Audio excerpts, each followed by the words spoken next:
they have all these new shows that they say. I New love that, shows, by the way. right? Wait, can we call the episode Disney Plus is a scam? yeah.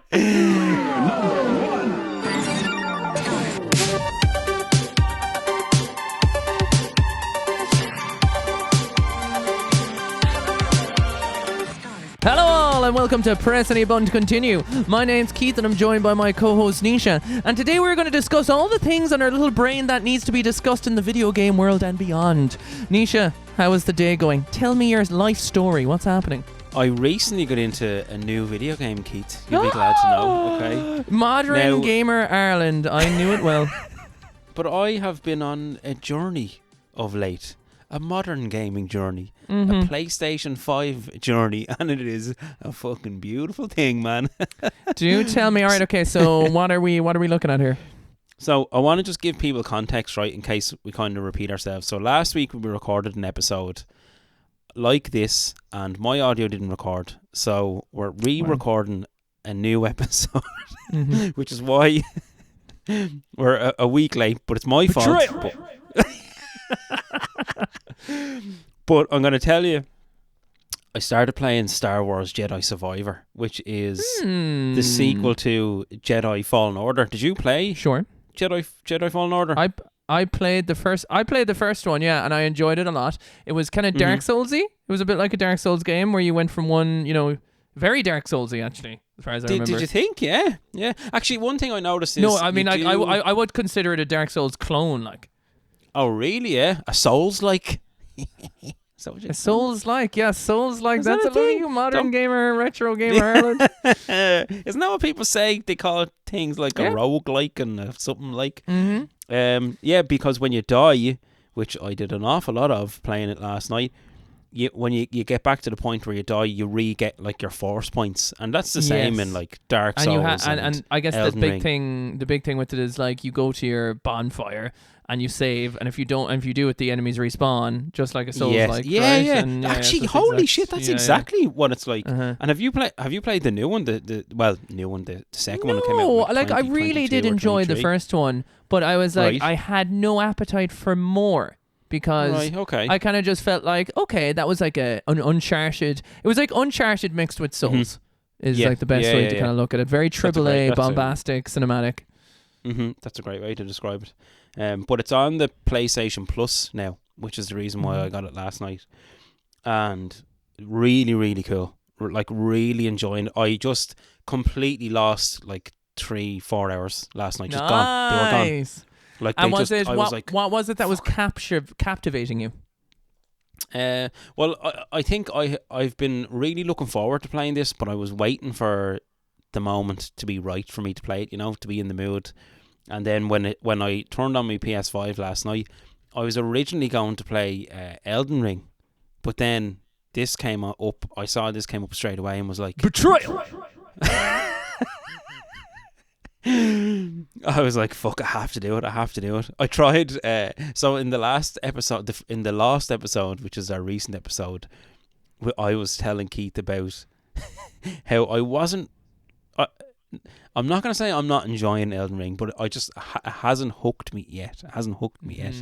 But I haven't given it enough time. Are you saying, I'm not saying I'm not enjoying it because you're scared of the repercussions with me?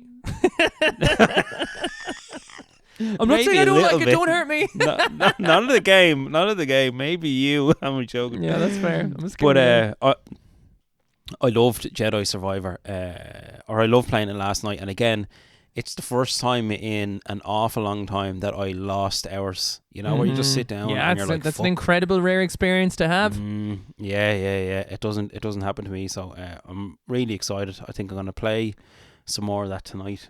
You have me intrigued very, very cool. because I am thinking about the first one now, and I was like, God, that was a very gorgeous cinematic, like, it was beautiful. and this is amazing looking, Keith. It is so cool looking. Just I'm constantly looking, like walking, but just like panning the camera around, just taking in all of the environment. Yeah, and that's how you know you're immersed, though, right? And that's why hours pass because you're in the world and you're like, I love when you're awing at the technical feat that the video game is, like both from an audio and a visual perspective, but then you're also like invested in the character and the story and the combat, and then you're like have on to a real winning solution. Now that game did launch, and it was very rough for it. Because really, so you're playing it at I would say at a good time. So the PC launch was abysmal. It was really buggy. It was broken. You know what I mean? Oh, really? So a lot of people refunded it and were pretty pissed off. And it did dampen like what probably should have been like a lot of Game of the Year hype ended up being quite like dampened by the fact that it launched a bit broken and it wasn't running right. Yeah. Now I'd say it probably like you're probably like not a hidden gem, but you're like, geez, this is amazing. Why is not everyone talking about this, right? Yeah, because it's 3 years later and it's been patched. To 3?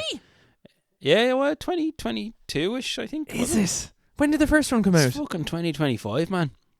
When did the first one come out? Don't know.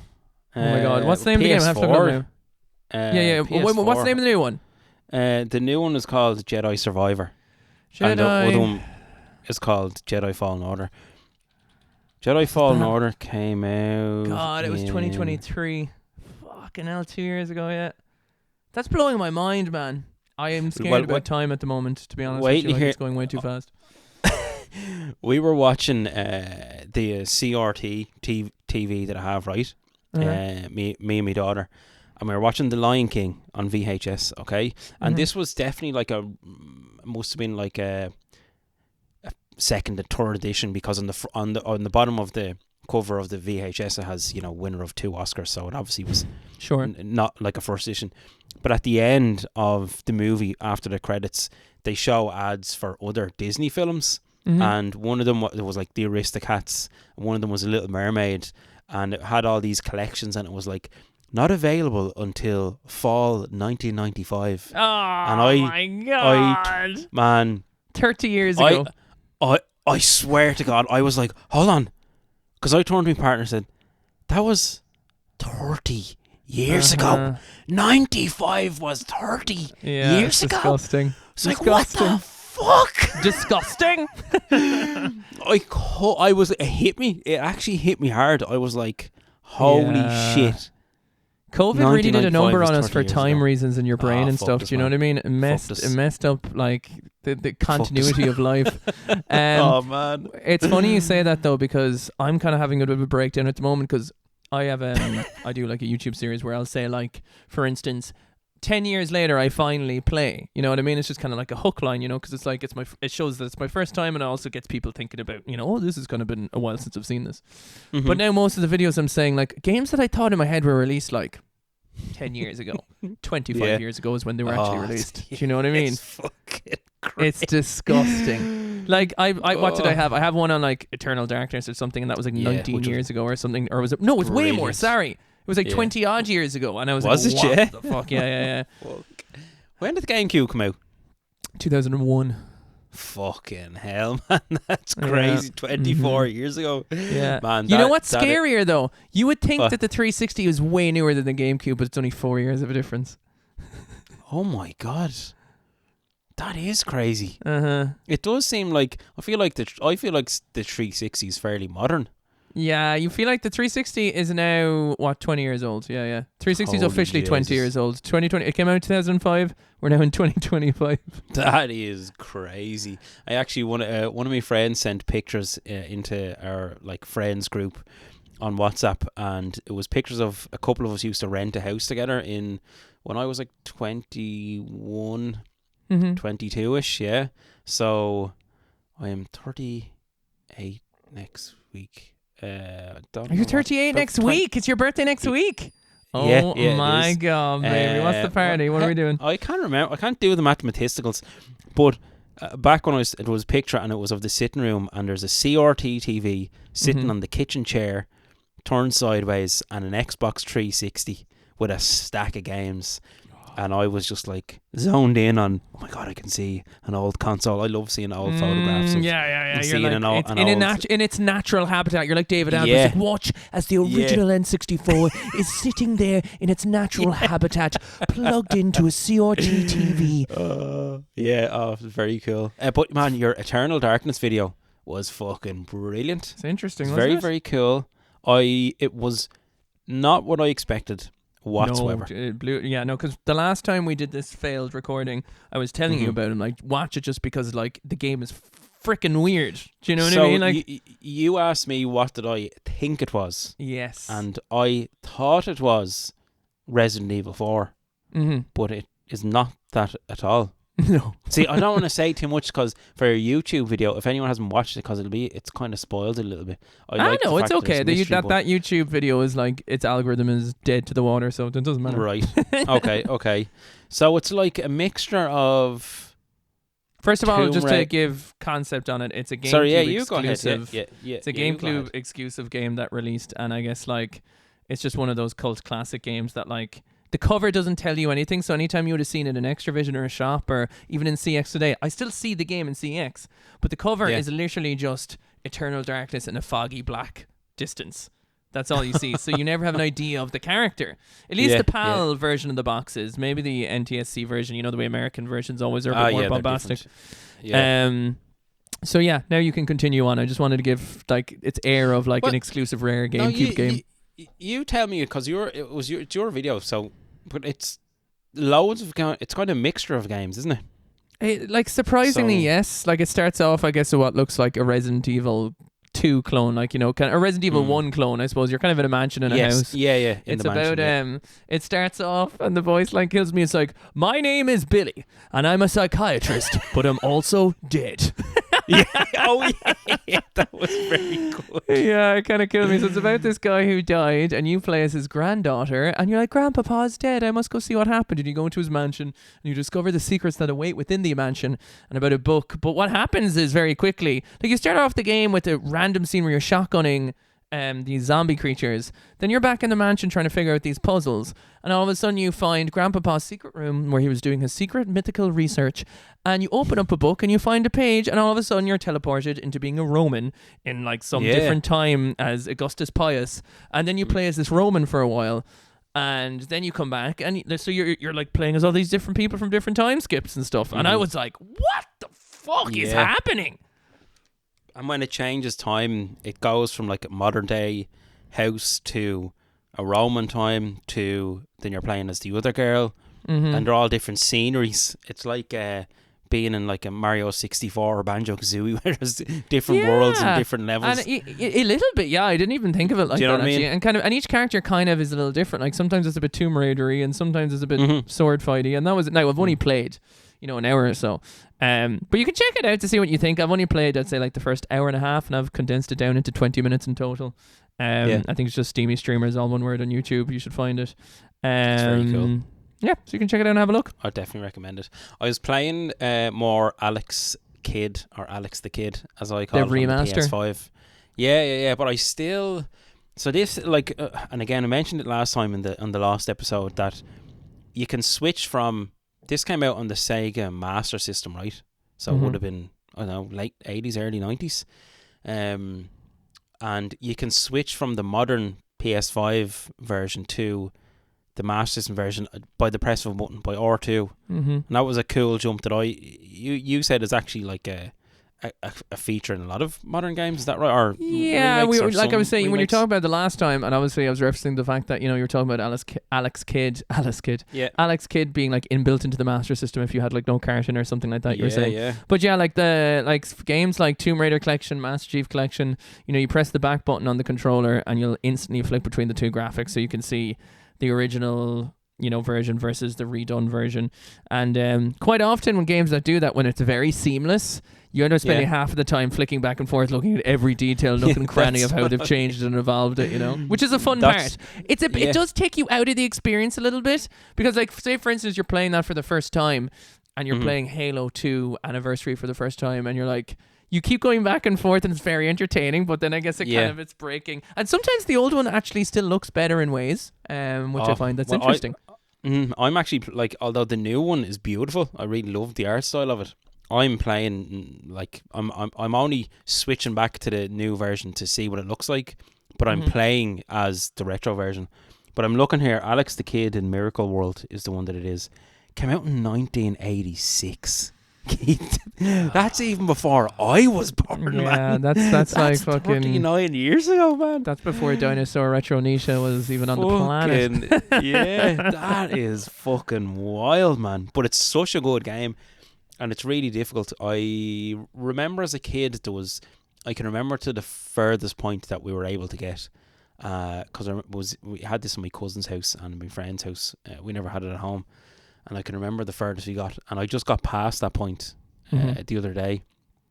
And it's interesting because it has, the handy thing about it is that it has save states and you're playing through it. So when I go back into it, I just start from the level that I'm at. That is like the glorious thing of like save states are like blessed. Like I wish every game had a save state, to be honest with you.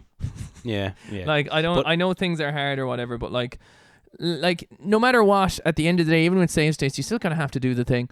Like. And it's fine for old games, but like, you know, sometimes I'm like playing Elden Ring, right? And I was actually streaming it recently. Since you were talking about it, actually made me want to play it again.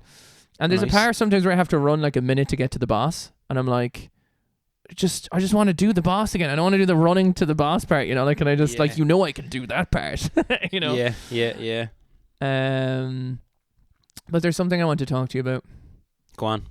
I want to talk about Oblivion for a while. It's in my head, and I know when we were talking about our top 10 video game episodes way back yonder when you were talking about, you know, playing it on your uncle's PC, was it?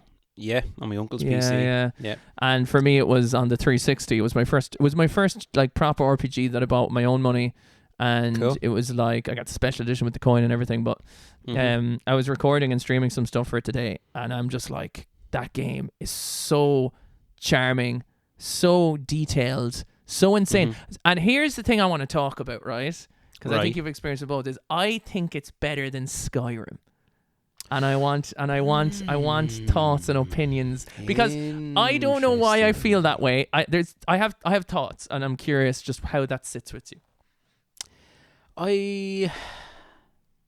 Better is strong word. Sure, maybe better is a wrong word. Maybe better is a wrong word, but there's some subjective stuff that I prefer in it, maybe. I'm trying to think of my... You played them both a lot, didn't you? A fucking hell of a lot. So you're a good person to ask.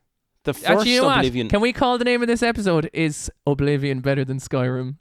Yeah, of course. Absolutely. What a clickbait title. It's a great title. So I first remember seeing this game. My uncle, who lived in my granny's, right, always had top-notch gaming PC. He's really into video games. He's a tech head. He always had like really high-end graphics, right? And I can remember watching him play this and being like, oh my God, like this blew me away, completely blew me away. And so much so that I was annoying him so much that he said, right, I'm going to make it a profile on my computer. And if I'm not here, you can just come into the room and play the video game, which I thought was very nice of him, because I was only, I was fucking young, like early teens, if even a teenager, I don't know, and he was like in his 20s, so it was very nice of him to do. And I remember just getting fucking hooked. Like I was a PC gamer back in the day, man, and but on his PC was just next level. PC Gamer Ireland. And and I fucking loved it. And I remember the like going into like the demon world. You know, don't you go through like a portal Oblivion, into like basically, a demon? yeah. Oh, is that what it is? Yeah. Because it's been a long time since I played it. But I remember just the sense of adventure. It felt like the game was just never ending. It didn't end. And that sense of adventure was cool. And I felt like you could do anything. The way you could go into any house and pick up a spoon, and then the guards would come and get you. Yeah. And I loved the way it like hones in really really close like, to their face. What are you doing, sir? Zooms in. It's like, you want to be murdered, or I take your gold. Yeah, you know, whatever. Yeah. And I played through it. I think I played through it like about 3 times on the PC. I played through it on the Xbox 360 as well, possibly on PlayStation. But Skyrim, I think I'm gonna have to go with Skyrim. As in, is Oblivion better than Skyrim? I think I prefer Skyrim anyway. And I think it's a lot of it. I love the just Dragonborn shouting. Yeah. Fusro Daz, all that kind of the dragons. I really like that. I mean, look, I Skyrim is a bigger, better, more badass, detailed game. Like, definitely, do you know, in that way. But there's this one like prevailing reason. There's a very strong feeling I get when I play Oblivion versus when I play Skyrim. Okay, right. When I play Oblivion, I feel like I'm the character in the world, And when I play Skyrim, I feel like I'm playing some Dragonborn person who's like... So, like, for me, when I'm playing Oblivion, I feel the sense of the RPG. So, like, I'll make a weird character. I'll steal some shit. I'll steal these clothes and I'll try and get into this guild. Like, there's all these guilds and stuff that isn't really in Skyrim in the same way, you know? Yeah, There's... I guess it feels a bit more role-playing. And I think there's obviously nostalgia goggles too, where I'm just like, it's just a cozy, like Oblivion world and the towns and the lighting in the caves. You know, it's just cozy. It's like, it's good for your soul, old graphics. The glowy light is a nice thing, isn't it? It is. So like, and the jank is charming still in that, you know what I mean? There's kind of a sense of that charming jankness to it. But I was just replaying it today, and I replayed the intro twice because I did it on stream and for a YouTube video. Made 2 different characters, and I had 2 different experiences, and this is why it's so interesting to do. So I played it for 2 hours, and then I played it for 4 hours on a new game again with a different account and a different character. And the first time I was, you know, doing my own thing, doing the missions, being good. And the second time, I just fucking robbed and stole everything and created this like different adventure for myself. Do you know what I mean? And I know you can do that in Skyrim, but it feels like if I do that in Skyrim, that I'm playing the game wrong. Like it feels like I'm supposed to be the one that's to save the universe, you know, like it's like when you're playing Red Dead Redemption 2 and you're being bad Arthur and you're like, you can, but like it doesn't feel right, you know? Yeah. I think I kind of know what you mean, because with with Skyrim, it does feel more like there is this defined character, whereas with Oblivion, it's like anything can go. And it's your adventure more so than the character's adventure. Little bit. But then again, as a game, I guess Skyrim works better on every other front. But it's just on that one front of feeling a bit more RPG or something. Now, I haven't played Skyrim in a while, and I could be remembering that very, very wrong too. Do you know what I mean? Like, but my feeling it's either it's nostalgia goggles or that is actually like something that people feel different about the 2 games. I'm not sure. Yeah, it's interesting. And what character did you pick? So you said you did 2. You have one for your YouTube, one for stream. My first ever time playing it, I was a Khajiit. Oh yeah, the little cat kind of thing. Yeah. I did a high elf that looked like a cross between Sexy Gruntilda and oh my god, who is the Indian comedy actor? Aziz, I think is his name. He was in Master of None. And somehow the character I made looked like they had a baby. All right. It was kind of like it's just really straight. You know when you just make a character, you're like, who does that look like? Do you know what I mean? Like you're making your own character. So it looked like a fusion of the 2 of them. If you would like to see said creation, that will be coming out this coming Wednesday. And then the second one, I went full on Michael Jackson. Nice. I called it Hammy Jackson, and there was Michael Jackson music playing. We were hee-heeing around the place, and I mean, man, it looked really like him. Like, I'd love to get you. I must get you a photo from the stream if I can. But so yeah, man, it was fun. But then again, they're like, you know, nostalgia is a real big thing. You know what I mean? So, but really, really cool games. But Oblivion, I remember just. The sense of wonder with Oblivion, it was just like it would never end. I don't even remember the fucking story in Oblivion. I don't either, to be honest with you. Like as in, you were just doing your thing. It was just pure exploring. I remember, I think I kind of got, is it called soft locked? Where you get stuck in the game and you can't. I think I got turned into a vampire and I got stuck somewhere or couldn't move out of somewhere. And I remember I had to start again. It wasn't the worst thing in the world. I just started again and started a new game.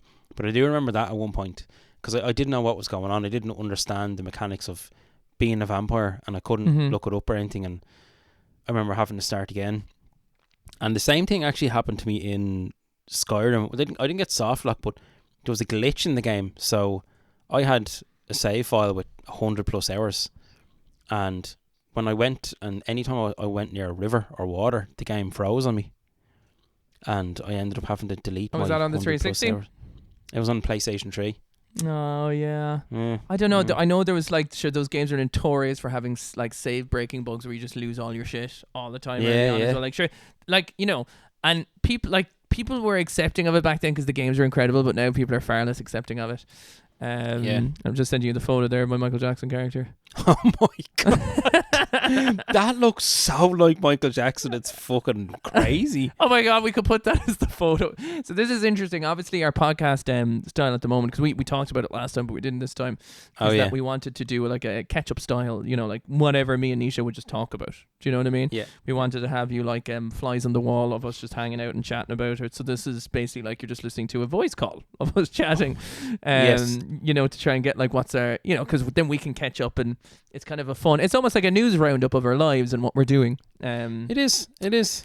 And I'm in my head. I'm thinking about how to market the episode, and right now I'm like, Jedi Fallen Order. Like we have a picture of Jedi Fallen Order. We have a picture of Michael Jackson from Skyrim, and whatever else comes in it, But it'll either attract people to the episode or it'll scare them away. But sure, at the end of the day, you can only take risks to attract people. Really, I think it'll be. We have the people who listen to us. You know what I mean? Yeah. We have the people who listen to us. Yeah, true. I think it'd be funny. That is like impressive and scary how much it looks like Michael Jackson, man. Oh man, I was so fucking happy with the dude. We had so many people watching it. It was like it was really weird. I'm just going. I accidentally as well. My character was female. I didn't realize like what I was picking. So like, there was a part where we took off all our clothes and we're just wearing a bra, running around with Michael Jackson's head. Oh, fuck's sake! What game came after Skyrim?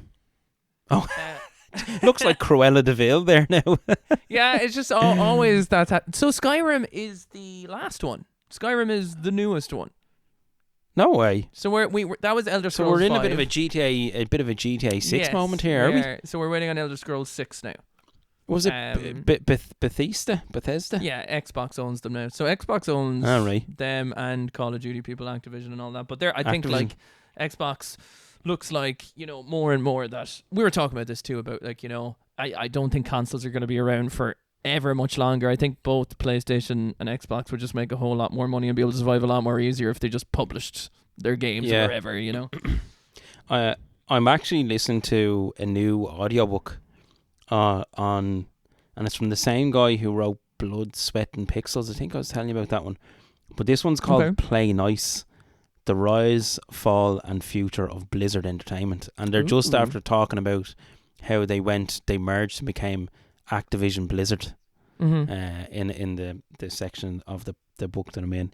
But man, it's fascinating. And like, I'm not a World of Warcraft fan or anything like that. Sure. But the book itself, the audiobook that I'm listening to, is fucking deadly, man. I'd say it's the whole thing's very, very interesting. Like it's mad. It's mental. Like it's mental. We're in a weird time because it's like, it's easy to complain about people buying things and that's not good either. But then at the same time, like, these companies aren't going to sell. If the companies like were making shit tons of money and they were completely comfortable and all that, they wouldn't need to sell themselves either. You know what I mean? It's like you don't have to be up for sale. Do you know what I mean? Like, there's so many places, like Ubisoft are really fucked at the moment. Like, there's so many gaming studios that have been shut down. Like, there's an argument for and against, right? Yeah. But some of the biggest gaming studios are being shut down all the time in the last 5 years. Do you know what I mean? Huge amounts of them. Why is it so volatile? Why is the gaming industry so much? It's like, everyone wants to play a free-to-play battle royale game where they might be able to pay for skins, and no one's buying what they used to buy. Like in certain ways, like, this is speaking very broadly, like lots of people have different opinions on why the market's changing, but like everything is more subscription, like where you got the new Jedi Fallen Order game on PlayStation Plus and I play Game Pass. We both, when's the last time, like, well, maybe I do for stream sometimes, but you and I are both pretty much using subscription services exclusively to play our new games. You know what I mean? Yes. Apart from like a Christmas present. Like, but like, you're not going out and buying the disc in the store anymore, even though we want. So we talk about, it would be shit if digital media part dies, of the problem. Yeah, we are part of the problem. We like the convenience, and everyone likes the convenience, and everyone wants like an addictive free to play thing that they can hang out with their friends in, and whatever. So like it's just a very different landscape. Like story games are going to get harder and harder. There's been no Jesus. I think Xbox have had more exclusive for the games than PlayStation had the last year, which is weird to say. Really? Yeah. Because PlayStation are known as the exclusive people. You know what I mean? Mm-hmm. And then at the same time, anything that is exclusive, is it really like, because God of War, Horizon, Ghost of Tsushima, Last of Us, they're all on PC now. So it's like, like what is exclusive? I don't know. So it's really interesting. I don't know. It's very hard to know, like, the landscape right now. I think it will change back, and I do think the pendulum will swim back. Like, I can tell when I'm streaming retro stuff, there's still that love for wanting that type of adventure. But more often than not, people want to be part of some community and social scene when they're playing the game now, and don't want to just be sitting down playing their single player experience. They want to be like, what kids, right? This is what's very interesting. Think of every 14 to 18 year old, right? Whether it's family, nieces, nephews, or anything. What video games do they play?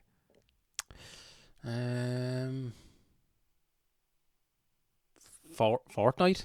Yeah, it's like Fortnite, Call of Duty, FIFA. Yeah. Anything that's online with people, semi-gamba kind of stuff. Do you know what I mean? Like, there's no like, none of them know it. Like, it's the same even when I'm talking to my nephew. Like, he's mad into gaming, he thinks it's so cool. I do the streaming thing and all that. But like, I'd be like, we were in CX and I was like, oh, what games did you pick? He's like, that's a really good game. I was like, you try Last of Us if you're allowed to play it. You know what I mean? All that kind of stuff. And he was like, yeah. But his dad was like, yeah, but realistically, he's going to get that. He's going to go home. He's just going to play Fortnite.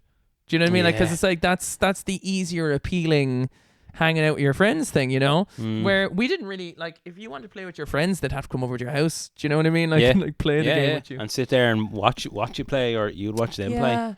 And I feel like maybe I'm getting like rambly, but there's just there is something kind of like, the landscape has just changed a lot, and the pendulum has gone one way, and someone who makes a free to play game that's successful is going to make a whole lot more money than The Last of Us 3 will make. And that's what's you know what I mean? The driving force of a lot of it is money, because it has to be. Yeah, exactly. Yeah, not everyone has the freedom to be able to be so like artistically adventurous and artistically bold, to risk failure with. Fair enough, maybe with something small you could, but when it's something that might cost millions and millions and millions of dollars, euros, pounds, whatever, and there could be 100 people working on it, you can't take those. So, well, again, unless you're in a certain position where you can take those risks. A lot of people might just want to play it safe and make those free to play battle royale. Isn't it mad how one game, Fortnite, just changed the whole landscape of video games? It did really. I mean, look, you think about battle royale games, right? They're the things that kind of changed the landscape. And what was first? There was PUBG, which was before Fortnite, and then I think there might have been one before that. But PUBG was the one I remember that, like, YouTube was turned on its head overnight from content creators making it, and they were making some serious careers off being PUBG players. Do you know what I mean? Like, serious careers. And then Fortnite was like, the prevailing one. Sure, we all know the story with Ninja and Fortnite, and him as a streamer, if you've heard of him. He got like 100 million or something, or blue-haired fella. And he was getting Red Bull deals, and then he was bought by Microsoft to go to Mixer when they had their streaming service for a while. Yes, yeah. And like, anyone was playing that as a creator, even so. And people tend to watch more video games now than they do play them, which is also like an interesting whole thing in itself. Is true, you know what I mean? Yeah. So it's like you're watching these giant creators playing these big games, and that's kind of like what you're learning, And it's not. It's like I'm not for a second saying it's a bad thing. Well, it is and it isn't. Like, your tastes are your tastes, and obviously, growing up, the TikTok generation. I'm going to sound really old here, but like it happens to me too. Like when I'm doom scrolling, like your attention span just gets shorter. You know what I mean? You've the same way you said, it's like it's harder to get into games no matter how good they are, because you're kind of just looking for like, what's the easy serotonin fix I can get? Let's play a 10-minute round of Fortnite and get like the serotonin buzz from it. Do you know what I mean? It's hard to sit down. It's like reading a book or like watching a new TV show. You're like, I just want to watch Friends. I don't think I can start this new show. Do you know, I couldn't be arsed, Yeah.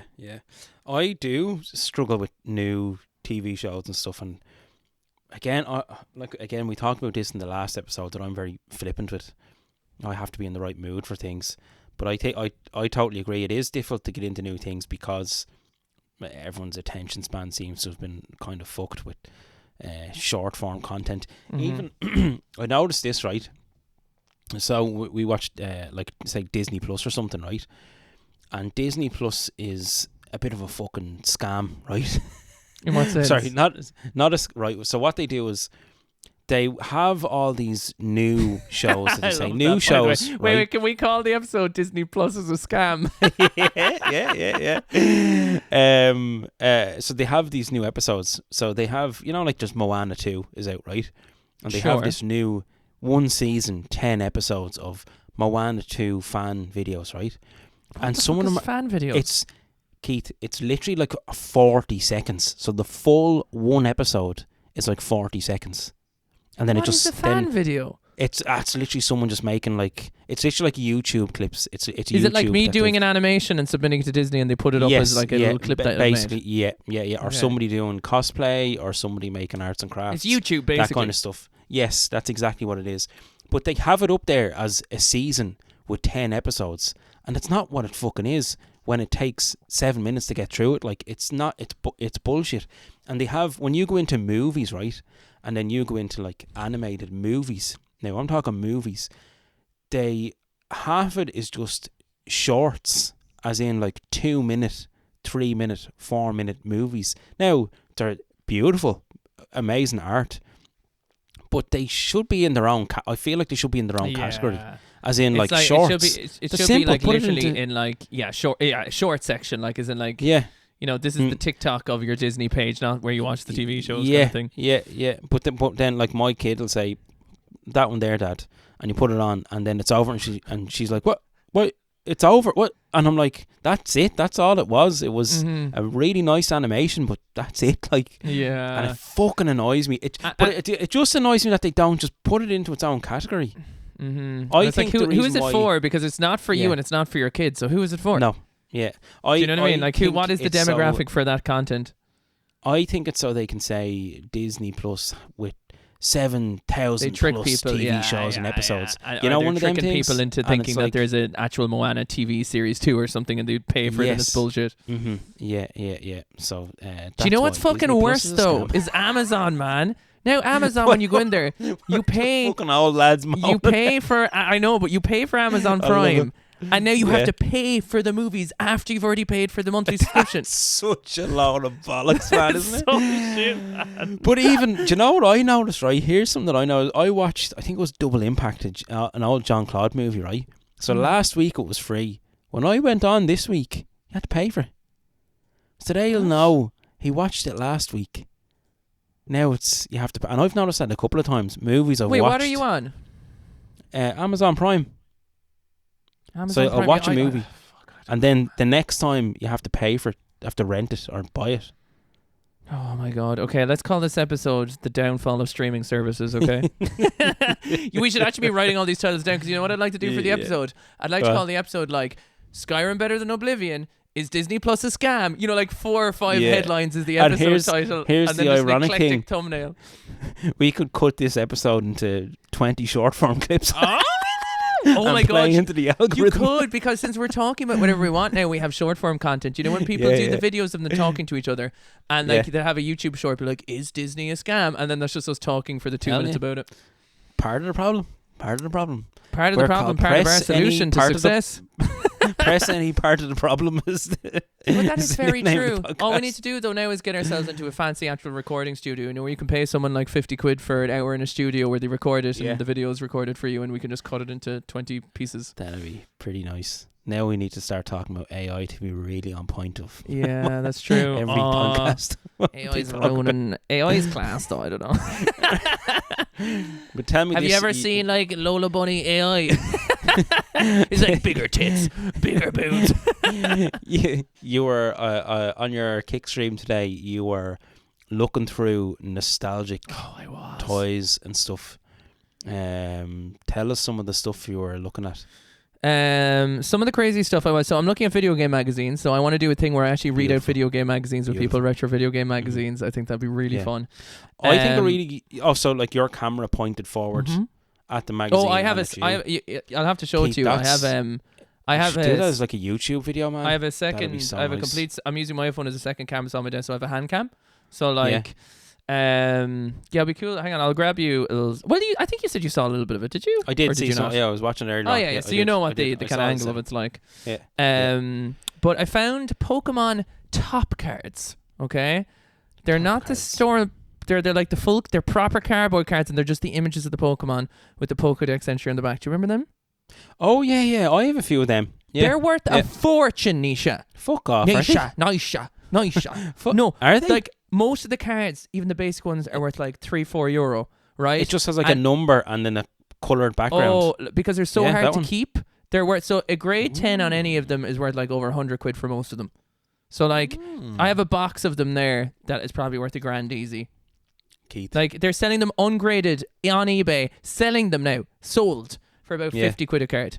Holy fucking Jesus Christ. Mm-hmm. If you want to, because I know you're talking about selling parts of your collection for things you don't want. Account today. I'm gonna start selling some shit. Well, you should advertise it here in case people want to buy stuff who listen to it, by the way. Oh yeah, I never thought about that. Never thought about that. I'm gonna try and sell on Vinted because Ben from Laser Steak said eBay is a scam. I feel like we're very eBay, very everything's a scam. Joe Rogan Emma or actually uses today. Vinted, and I can't stop laughing, man. Sometimes she just puts up like photos of different clothes and stuff, but we're going through them, and it's like it just makes me laugh because sometimes she's modeling the clothes or whatever, and we just have a good laugh going through it. It's just at the time you're like, this is a good enough photo, right? And there's probably spaghetti down the front of the shirt or something. Do you know what I mean? Yeah. Give me 1 second there. I'm just gonna grab a card quickly just to show you the idea of it. Oh yeah. Go for it. Keith's getting some Pokemon cards that are selling for crazy money, but we all know anything Pokemon sells. So you can't hear me, but this U2 iPod is worth like that's a fucking such a nice box. Fortune. Yeah, it's a box for an old iPod, like a square box, kind of like the ones you used to see in GameStop that would sell or advertise for games. Oh, that Pokemon box you have. So this guy right here. Oh my god, is that the trading card game box? Yeah, it's an OG stuff on it. It's nice. Fuck me, but Keith, I put that all my must top be worth a cards fortune. That must be worth. Is that box full of them cards? Yeah. Oh my god. Like, I'm serious, for man. Listeners, there was people so there, right? Cards. Because I was streaming, looking through these cards to like fucking nearly 1,000 people. So there was like certain card fanatics in there on the front page who knew about the cards, and they were telling me roughly the prices. And then I get someone in my stream to price check it, and they were like roughly right on most of them. Do you know? Oh my god. They're also first edition, which is cool. So you can tell. It's like this is just a Butterfree, right? I know for those everyone ones. listening at home. But on the back of the cards, there's a little Topps logo down here. Yeah. And if it's blue, it's first edition. If it's black, it's not. Oh so god. I have my Hollow Venusaurs and Charizards. I have the whole lot of them. Like, but the ones that are worth a lot of money. So if you guys at home collect Pokemon cards, you probably definitely have some. But there's the ones that people don't remember so well are the Topps cards. You find them like they're really in your magazine shops. Do you know what I mean? They were like things you get. So, but the ones that are worth like a lot of money are like there's Misty cards or there's episode cards. So nice. Yeah. And like since these are like they're not even coded and they stick together a lot, so they tear and rip. So they're just one of those things that were super hard to keep. So they're just worth a lot as a result, and they're just getting more popular as time goes on because Pokemon is becoming. I thought the Pokemania would die out in like 99, 2000, and it's never. It's the adults are keeping it going now more than the kids. You know what I mean? It is. Yeah. Absolutely. I'd say you have your Pokemon collection, man, is fucking insane. Like the OG stuff you have, and that it's so because you were so meticulous and kept your stuff so pristine and clean. It's some of it's fucking mental. Mm-hmm. Yeah, like outside puncturing the holes in them, which was the opposite of keeping it pristine. I forgot about that. But yeah, no, like as a kid, like I regretted that when I did as a kid. But as a kid, I had just the collector mentality since I was a kid. Like I was like, I want to display it. Like my mom always knew I wouldn't ever throw out any of the cardboard boxes things came in because I'd like my GameCube, I'd keep all my console boxes, because I was like, no, I want to display them and I want to put them back in when I'm not using them, like crazy shit. Yeah. So yeah. I'm kind of at a point where I don't have any room or any place to display anything. So I have a very small, the small display in my front room with the like N64, my video machine. But I don't have anywhere to display my games. So I'm thinking, and I'm telling the story because Keith knows, but for listeners, I have a big enough collection in my attic, but everything is boxed away. It's completely boxed away, gone. I don't see it. And I'm considering selling it all. Betrayal! I saw you reach down there. I didn't know what you were doing. I'm going to sell most of it. I can buy like an office cabin out the back that I can turn into my game room or more of a display room, because I don't particularly want to sit out there and play. I like playing in the house, but somewhere to have it to display. And I think it'll be really nice, because I feel like it'll relight the fire in me for wanting to collect more. Yeah, or what you want. I don't have that kind of fire in me anymore, and I loved collecting so much.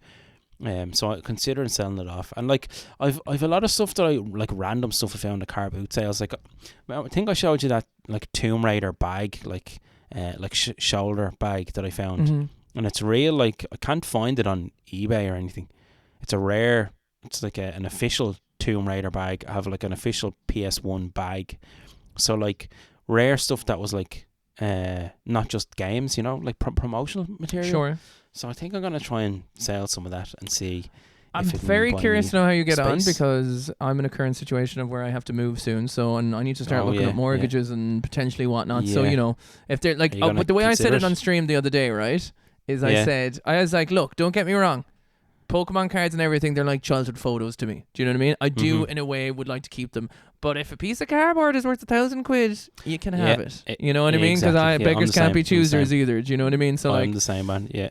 I'm like, so the cards that are worth whatever, I'll keep a sentimental value. And if I have a favourite that might be worth a tenner, I might still keep it. But if if every one of these cards is worth £50 and I got to go to a bank and be like, hey. Yeah, man. But then again, who knows? There is, however... And I'd like to advertise this, even though I'm not paid to do it, or I know no one doing it. You know the Cork Marina Market that I took you to, the lovely place with the food? Oh, yes, I do. They're doing a card market there on the 13th and 14th of April. So they'll have all the Pokemon stalls. A lot of the stalls from the Gamerfest and IGM we go to will be there. Oh, yeah. Nice. So that'd be a nice little trip. So, maybe, I don't know if you're in the area, if you're hanging around. Or when is it? Or if you need a trip to Cork soon, I don't know. I do. I definitely do. I'm going up to Belfast to Base Arcade, which is like a pop-up arcade. Betrayal.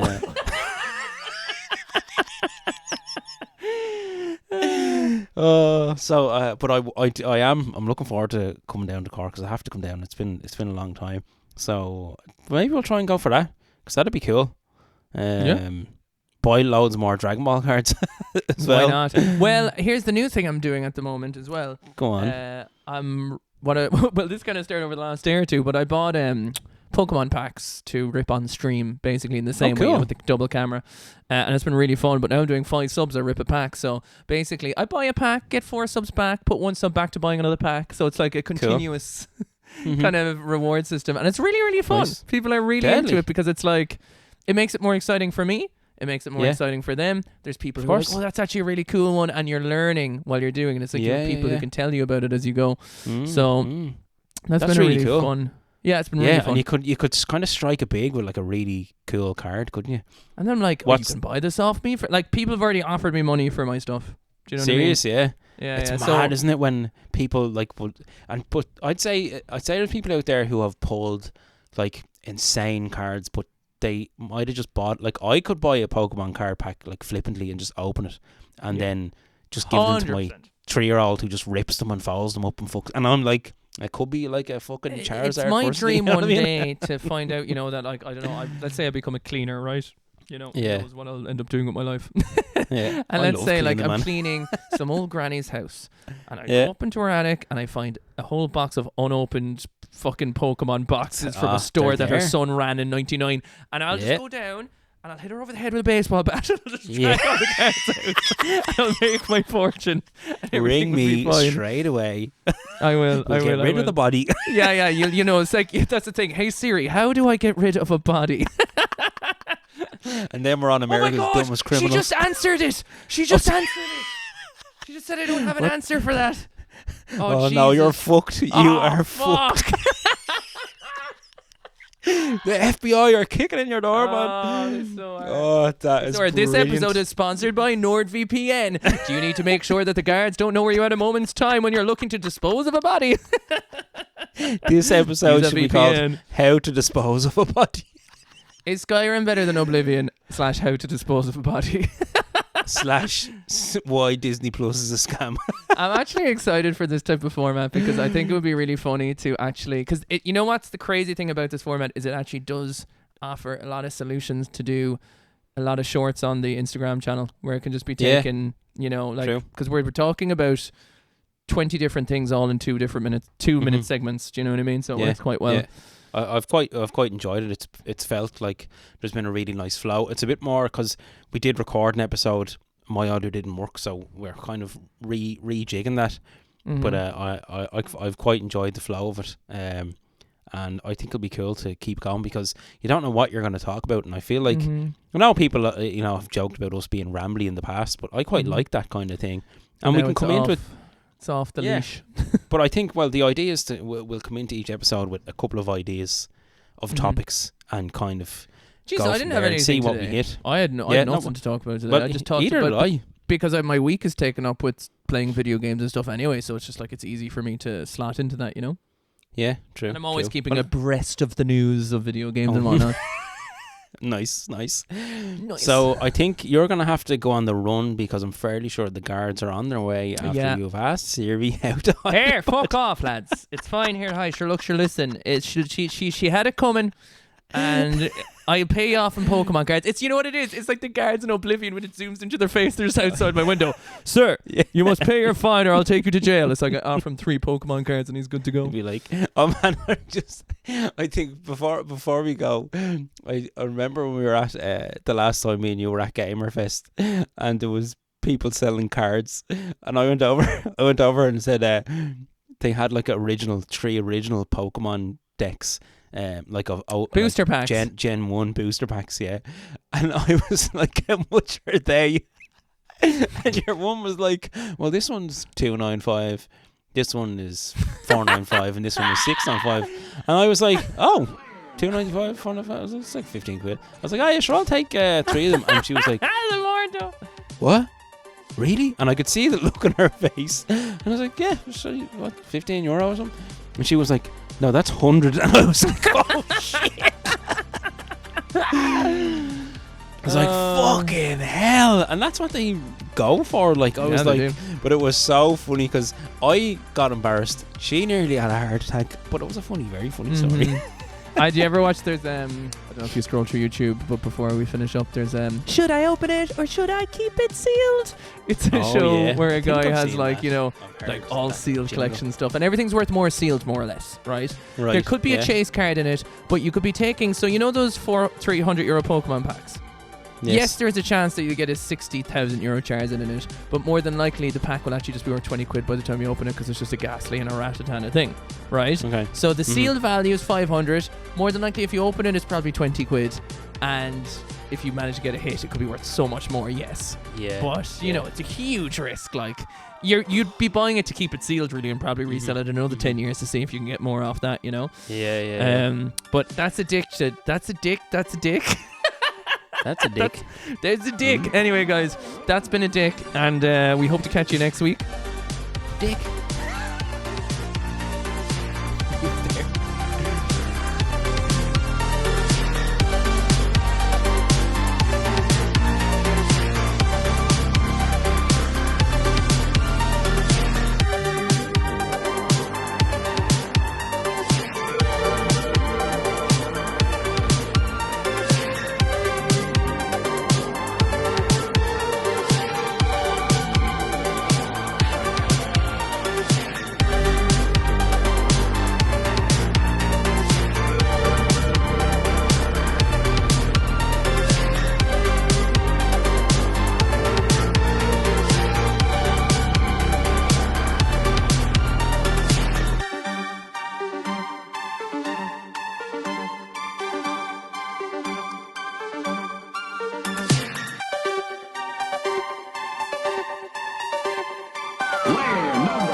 You ruined it. You ruined it, and I'm leaving.